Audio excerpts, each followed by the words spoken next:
Sharon, an to kipacha gi kaka on behalf of nyithi Ambira.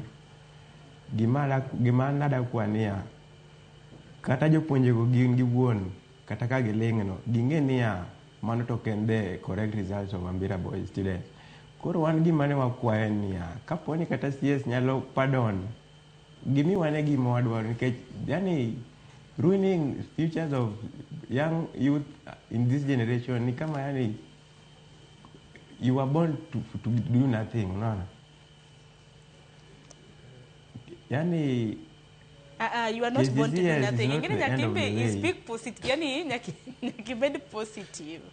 Dong imbi ability mana intiere godo to kore wacho ni maziwa bende kosetukore kore jowe nade ingeni kar jopo kai makor nek beni waloso mar mondo mi kik walosa gi chuny late ka ngat mose gi lose hope. Dong Dalton kik beni kore se lose hope. Dong it can be made better.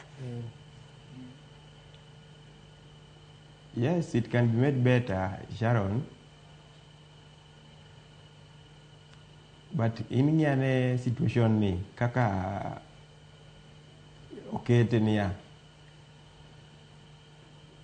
favoring una ber kaponi yani kaponi even though malpractice no bedo kare those who are involved ndo walifaa kuwa yani much affected, but now the school is more affected because of the results of just a mere student. No. Sure.